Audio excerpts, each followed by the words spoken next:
दो औरतें, दो कहानियां, आइंदा घर में मत आना।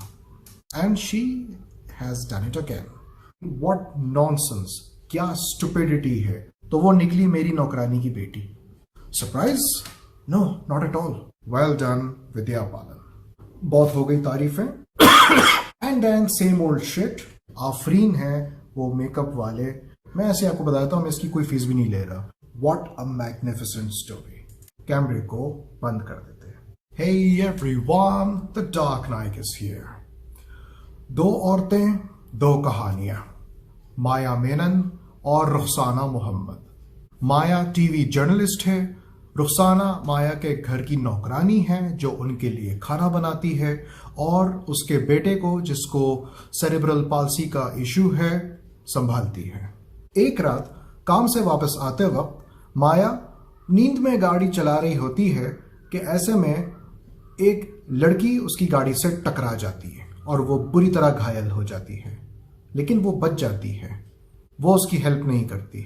She gets panic and she just runs away. अगले दिन उसको पता चलता है कि वो लड़की रुखसाना की बेटी है।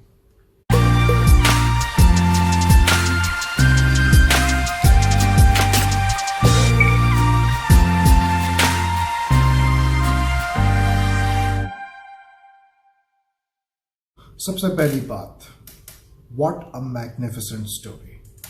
सुपर्ब स्क्रिप्ट यार, सुपर्ब स्क्रिप्ट। स्लो पेस्ड है but builds consequences on nerves and depicts the reality from both sides. अगर पछतावे की कोई शक्ल है तो उस वाकये के बाद पूरी फिल्म में माया को देख लो। And the definition of misery is flawlessly installed in Rukhsana. Jalsa hit and run thriller है और इस फिल्म का मकसद ये था कि वो हमें यह बताए कि एक हादसे के बाद दो मुख्तलिफ ख़वातीन पे क्या असर पड़ता है। और ख़ास तौर पे ये मामला माया के साथ ज़्यादा पेचीदा है क्योंकि उसकी वो क्या सोचेगी कि इतने बड़े शहर में किसी लड़की ने अगर मेरी गाड़ी से टकराना भी था तो वो निकली मेरी नौकरानी की बेटी। इस फिल्म ने रुखसाना और माया को रंजो अलम और तैश से उबलने में पूरा वक्त दिया। एक तरफ रुखसाना का चुभता हुआ सवाल, उसकी बेटी को किसने मारा। दूसरी तरफ माया जो अपने कामों में और अपनी निजी जिंदगी में फंसी हुई है।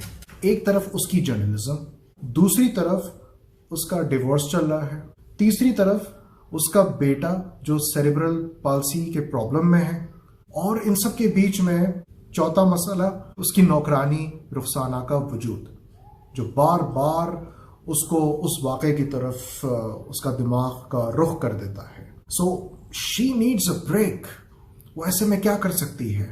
या तो सच का सामना करे या वो सच से भाग जाए, जिस तरह उस रात को भागी थी। इस फिल्म का हिदायतकार है सुरेश त्रिवेणी।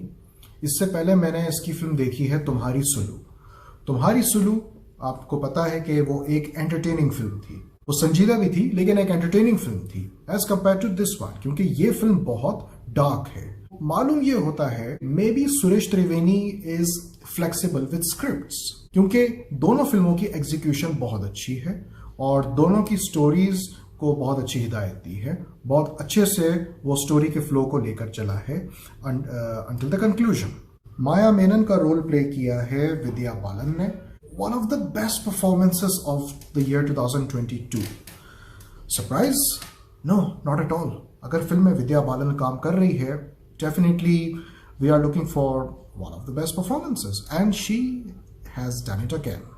जैसे कि मैंने बताया कि माया मेनन पे क्या क्या मुसीबतें हैं, काफ़ी पेचीदगियां हैं उसकी ज़िंदगी में, and this is exactly how that role went throughout the film. Observe her जब वो हादसे के बाद पार्किंग लॉट में जाकर जोर से चिल्लाती है और जब वो अपने बेटे पर गुस्सा उतारती है। I mean come on, frustration की इंतहा। Like I said, third time उसको सेरेब्रल पाल्सी है और वो अपने बेटे पे गुस्सा उतारती है। और गुस्से से याद आया उसकी जो पूरी फिल्म में माँ के साथ तकरार रही है, जो उसकी आर्ग्यूमेंट रही है, दैट इज अमेजिंग। और फिर जब उसकी गाड़ी एक रैली में फंस जाती है, जब उसको पता चलता है कि नौकरानी फोन नहीं उठा रही है, look at the whole change in the facial expressions, रोने तक। फ्रस्ट्रेशन इतनी बढ़ जाती है कि वो रुखसाना पे इल्जाम लगाती है कि तुम सुस्त हो गई हो, और वो उससे डिमांड करती है कि आइंदा घर में मत आना। This is really one of the best performances of the year 2022। Well done Vidya बालन।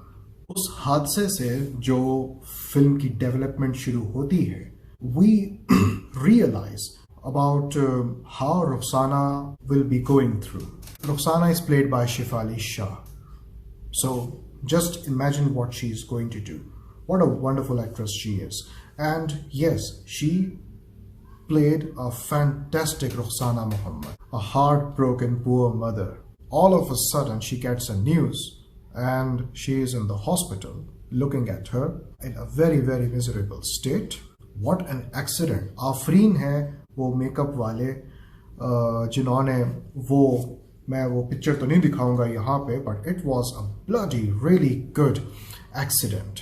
सो बताने का मकसद ये है कि जब माँ अपनी बेटी को उस हाल में देखती है, उसकी तो पैरों तले ज़मीन खिंच जाती है, और फिर उसके बाद वो सवाल मन में बनता है, और फिर वो जो गुस्से का आलम है उसका, क्योंकि वो जानना चाहती है कि किया किसने, कौन था उस रात को।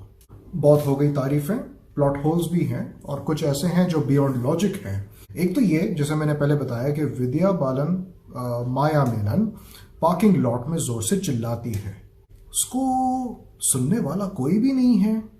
वहाँ का जो सिक्योरिटी वाला है वो सीसीटीवी में चेक भी नहीं कर रहा, वो नींद से बेदार भी नहीं हुआ कि यार ये एकदम से चिल्लाने की आवाज़ कहाँ से आई। बाद में किसी ने कोई रिकॉर्डिंग भी चेक नहीं की कि एक वाकया पेश आया, उसके बाद ये गाड़ी उस टाइम पे एंटर हुई और कोई औरत चिल्ला रही थी। So how come. और बड़ा ही सेंसलेस सीन था आखिर में, जब नौकरानी रुखसाना उसके बेटे को अपने साथ बाहर ले जाती है और माया की जो माँ है उसको इजाज़त दे देती है। How stupid. जबकि माया को बिल्कुल अच्छा नहीं लगता कि उसको किसी बात की इतला ना दी जाए, तो उसकी माँ ने इजाज़त कैसे दे दी अब उसके बेटे को नौकरानी के साथ बाहर ले जाने की। And then same old shit, Jalsa एक अच्छे अख्ताम को ना पहुंच सकी।